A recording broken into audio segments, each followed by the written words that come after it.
Hello అండి, నమస్తే. Welcome back to our channel KK arts and cooking. నేను శైలజ. ఈరోజు మంచి యూస్ఫుల్ వీడియోతో మీ ముందుకు వచ్చేసాను. వీడియోని స్కిప్ చేయకుండా చివరి వరకు చూసారంటే కరెక్ట్ ప్రాసెస్లో చేసేసుకోవచ్చు. అలాగే వీడియో చూసిన తర్వాత ఒక లైక్ అయితే ఇవ్వండి. ఇప్పటి వరకు మన ఛానల్ని సబ్స్క్రైబ్ చేసుకోకపోతే ప్లీజ్ సబ్స్క్రైబ్ చేసుకోండి. చూసారు కదా, ఇది గోంగూర అండి.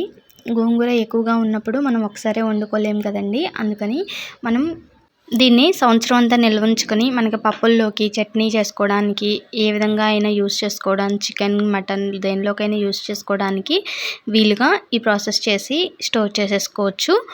దీనికోసం ముందుగా గోంగూరని శుభ్రంగా కడిగి వాటర్ ఏమీ లేకుండా ఆరబెట్టేసుకోవాలి.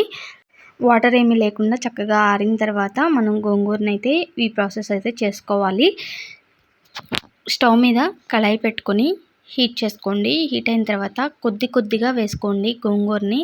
చూసారు కదా, వీడియోలో చూపిస్తున్నట్టు అయితే చేసేయండి. ఇలా కొద్దిగా గోంగూరని తీసుకొని వేపుకోవాలి. దీంట్లో ఎటువంటి నూనె వేయవసరం లేదండి, డ్రైగానే మనం వేపుకోవాలి. చూసారు కదా, ఒక 2 నిమిషాలకే ఇలా వేగిపోతుంది. ఇలా వేగిన తర్వాత అంటే బాగా క్రిస్పీగా అయితే అవ్వదండి, మామూలుగా వేగుతుంది అంతే. వాటర్ అంతా ఎవాపరేట్ అయిపోయి డ్రై అవుతుందన్నమాట. చూసారు కదా, ఇదే ప్రాసెస్లో మిగతా అంతా కూడా కొద్దిగా వేసుకుంటూ ఇలా డ్రైగా చేసేసుకొని ఒక గిన్నెలోకి తీసి పక్కన పెట్టేసుకోండి. ఇప్పుడు అదే కళాయిలో మొత్తం వేయించిన గోంగూర ఉంది కదండి, దాన్ని వేసేసుకోండి. ఇలా మొత్తం గోంగూరని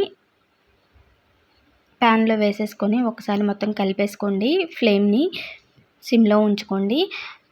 దీనిలో 1 టేబుల్ స్పూన్ వరకు పసుపు, అలాగే ఒక 2 టేబుల్ స్పూన్ల వరకు ఉప్పును వేసుకోండి. ఈ 2 బాగా కలిసేలాగా కలిపేసేయండి. ఫ్లేమ్ని సిమ్లో ఉంచేసుకోండి. ఈ 2 వేసుకొని మొత్తం కలిసేలాగా కలిపేసుకుంటే మనకి గోంగూర అనేది ఉప్పు వేయడం వల్ల కొద్దిగా చెమ్మగా అవుతున్నట్టు ఉంటుందన్నమాట. మూత అయితే ఎట్టి పరిస్థితుల్లో పెట్టొద్దండి. మూత లేకుండానే మనం ఇది వేపుకోవాలి. అప్పుడు వాటర్ అంతా ఎవాపరేట్ అయిపోయి మొత్తం మళ్ళీ డ్రైగా అవుతుంది. చూసారు కదా, ఇది వేరొక గిన్నెలోకి తీసుకొని పూర్తిగా చల్లారనివ్వాలి. చల్లారిన తర్వాత ఇలా గాజు సీసాలో పెట్టేసుకొని మనం ఫ్రిడ్జ్లో స్టోర్ చేసుకుంటే ఎప్పుడు కావాలంటే అప్పుడు తీసి వాడుకోవచ్చండి. పప్పులోకి కానీ చికెన్ మటన్ లేదా పచ్చడి చేసుకోవడానికి ఇలా ఏ విధంగా అయినా యూస్ చేసుకోవచ్చు. ఇంతేనండి, సింపుల్గా గోంగూరని అయితే ఇలా స్టోర్ చేసుకోవచ్చు.